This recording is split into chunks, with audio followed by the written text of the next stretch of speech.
ವಂದನೆ ಆ ಹೆಣ್ಣಿಗೆ, ಅಭಿನಂದನೆ ಆ ಕಣ್ಣಿಗೆ.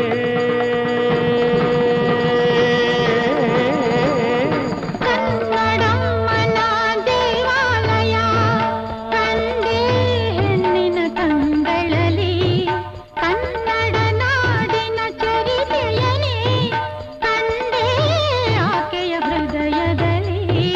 ವಂದನೆ ಆ ಹೆಣ್ಣಿಗೆ, ಅಭಿನಂದನೆ